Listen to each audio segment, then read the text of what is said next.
In this video, Jordan Peterson explains how we transform our perception to conception. So anyways, I think what happens with intelligence is that people are capable of abstracting, and then they can manipulate abstractions. And so let's take another look at what abstractions might be.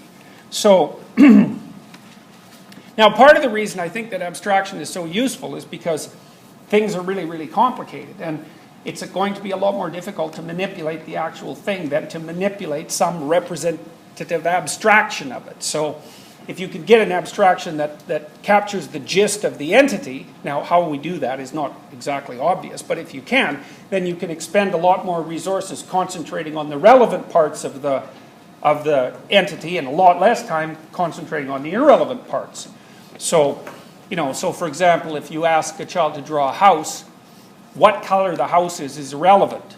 Now, why it's irrelevant is not exactly obvious. I guess it's because color can vary across houses, and color varies across all sorts of other things, and so color turns out to be a non-canonical element of house, so you can just dispense with it when you're thinking about a house.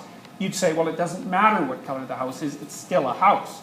So what exactly defines those features that make something a house rather than something else are not that easy to figure out.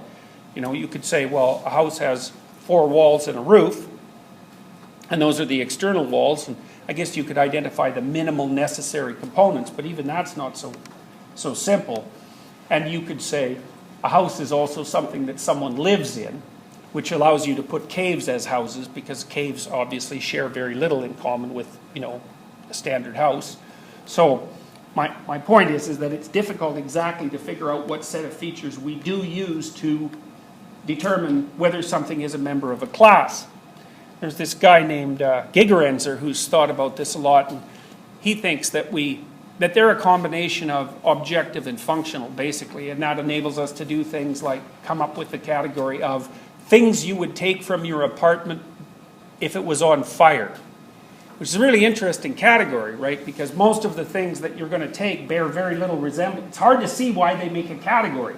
Pets, family members, probably in that order, photo albums, identification. What else might you take if you were your phone, I suppose? What else would you take out of an apartment during a fire? Well, you guys would be out on the street stark naked, obviously. So, well, you get the point, is that, those things that I just mentioned seem to share very little in terms of objective features in common, but there's some reason that they still cohere as a category. All right, so anyways, why do you need to abstract? Well, because you can handle the complexity of the world better. Even your perception is a form of abstraction, because when you look at someone, a lot of the abstraction is done for you because you just can't perceive very well. But when you look at someone, first of all, you only see the surface of them that's facing you and not the other surface, so that's a big limitation. You only see them now in this, split second rather than extended across time. You don't see any of their microstructure, right, beyond the general pattern of the physiology at this level of resolution. You don't see anything below that. I can't see your cells or your organs or anything like that, which is actually a real problem often for us. And I can't see the systems that you're part of.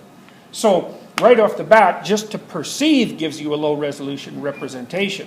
And a lot of that's limitations of your processing. Your eyes just can't zoom in that far. You don't have the cortical capacity to improve your vision. Plus, how much do you really want to see at one time? No more than necessary, whatever that means. And evolution seems to take care of that problem. So your perception abstracts for you right away, but then I would say maybe you make a leap from perception to conception, something like that. And so that would be the leap from the perception of the actual object to the image of the object, and then a leap from the image of the object to the word. So it looks to me like a word is a representation of an image, which is a representation of an object or situation.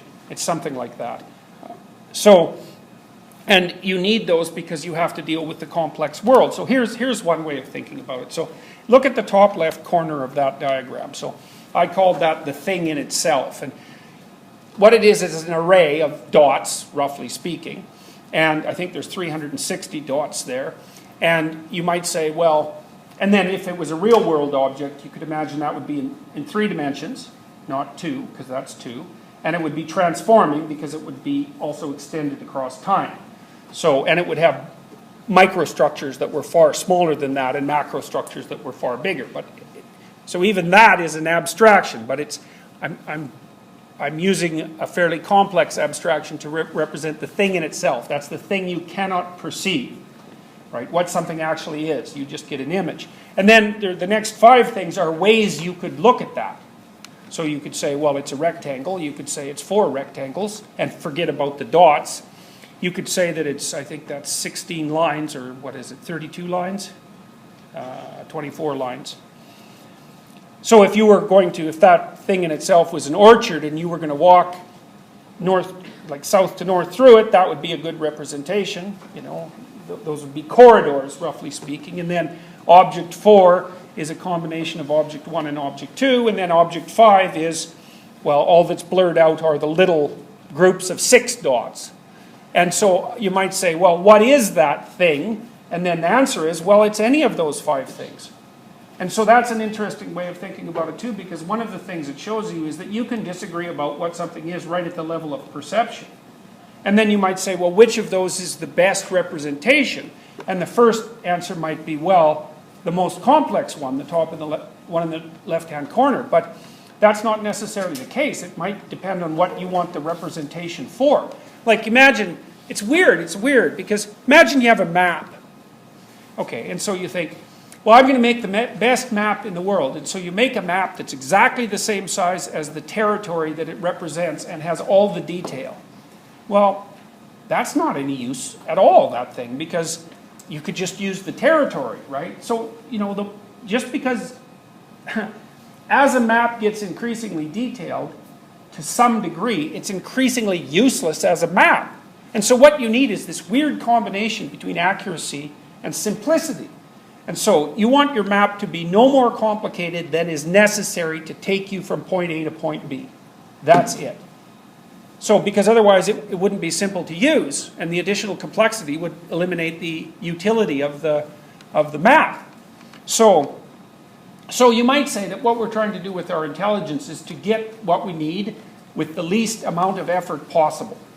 And you know, there's a sort of a Piagetian idea that's lurking behind that, which is, well, you have limited resources, you don't want to expend any more energy than is necessary, and you want to build representations of the world that suffice to keep you going now, and then next week and next month, and then, you know, alone and then in groups. And so you build a representation of the world that has some concordance with the thing in itself, but has this functional simplicity so that you can actually use it in the real world.